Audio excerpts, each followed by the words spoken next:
ଦୋଳ ପୂର୍ଣ୍ଣିମାରେ ଚନ୍ଦ୍ରଗ୍ରହଣ ପଡୁଥିବାରୁ ଏଥିପାଇଁ ଛତିଶା ନିଯୋଗ ବୈଠକରେ ଚୂଡ଼ାନ୍ତ ହୋଇଥିବା ନୀତିକାନ୍ତିଙ୍କୁ ଅନୁମୋଦନ ମିଳିଛି। ଶ୍ରୀମନ୍ଦିର କାର୍ଯ୍ୟାଳୟରେ ଛତିଶା ନିଯୋଗର ଗୁରୁତ୍ୱପୂର୍ଣ୍ଣ ବୈଠକ ଅନୁଷ୍ଠିତ ହୋଇଛି। ମୁଖ୍ୟ ପ୍ରଶାସକ ଅରବିନ୍ଦ ପାଢ଼ୀଙ୍କ ଅଧ୍ୟକ୍ଷତାରେ ଏ ବୈଠକରେ ପୁରୀ ଜିଲ୍ଲାପାଳଙ୍କ ସହ ଏସ୍ପି ଛତିଶା ନିଯୋଗର ସେବାୟତ ପ୍ରତିନିଧିମାନେ ଯୋଗ ଦେଇଥିଲେ। ଆସନ୍ତା ମାର୍ଚ୍ଚ 3 ତାରିଖରେ ଦୋଳ ପୂର୍ଣ୍ଣିମା ଅବସରରେ ଠାକୁରଙ୍କ ସୁନାବେଶ ଅନୁଷ୍ଠିତ ହେବ। ଜିଲ୍ଲାପାଳଙ୍କ ସୂଚନା ଅନୁଯାୟୀ 2 ତାରିଖ ରାତି 1ଟାରେ ଦ୍ୱାର ଫିଟା ନୀତି କରାଯାଇ ମହାପ୍ରଭୁଙ୍କ ବିଭିନ୍ନ ନୀତିକାନ୍ତି କରାଯିବ। ତେବେ ନୀତିକାନ୍ତି ସଅଳ ହେଲେ ସକାଳୁ ମହାପ୍ରଭୁଙ୍କୁ ଦୋଳବେଦୀରେ ବିଜେ କରାଯିବା ପାଇଁ ସମସ୍ତଙ୍କର ପ୍ରୟାସ ରହିବ। ସଅଳ ନୀତିକାନ୍ତି ହୋଇ ନପାରିଲେ ଗ୍ରହଣ ସର୍ବମୋକ୍ଷ ଉପରେ ଠାକୁରଙ୍କୁ ଦୋଳବେଦୀକୁ ବିଜେ କରାଯିବ। ଆସନ୍ତା 1 ଓ 2 ତାରିଖରେ ଶ୍ରୀମନ୍ଦିରରେ ଭିତର କାଠ ଦର୍ଶନ ବନ୍ଦ ରହିବ ବୋଲି ପୁରୀ ଜିଲ୍ଲାପାଳ କହିଛନ୍ତି।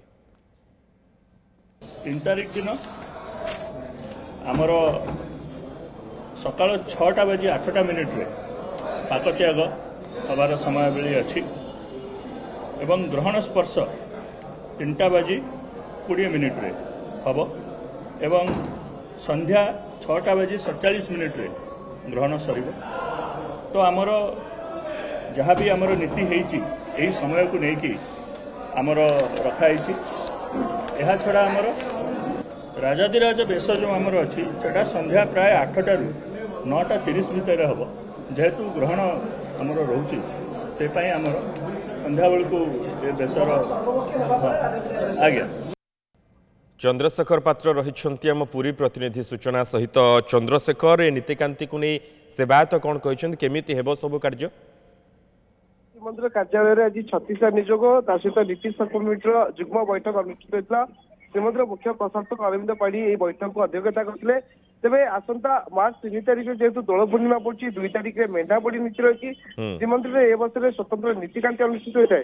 किंतु बड़ कथा है चलित थर प्रथम चंद्रग्रहण दोल पूर्णिम पड़ुची तेणु निश्चित भाव गोटे चैलेंज रही श्रीमंदिर प्रशासन सहित सेवायत मान प्रति कारण किभଳି सअल नीतिकांति नीति निर्घंट चूड़ांत कर जहाँ सूचना देती पुरी जिलापाल छत्तीसा निजोग बैठक में जो नीति निर्घंट को अनुमोदन कर रात्र 1टारू द्वार फिटा नीति कर महाप्रभु भीतर सुध मंगल आलती महिला तड़फ लगी अवकाश द्रोसम यू नीतिकांति जदि नीतिकांति सअल हुए ताले महाप्रभुଙ୍କର जो रही चलती प्रतिभा दोल गोविंद बुटे भी दोल वेदी को विजय करेंगे।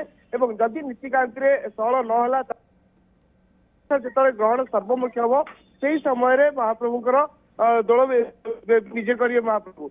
अन्यपटे दोल पूर्णिम महाप्रभुଙ୍କର राजराजेश्वर सुनावेश अनुष्ठित होता है।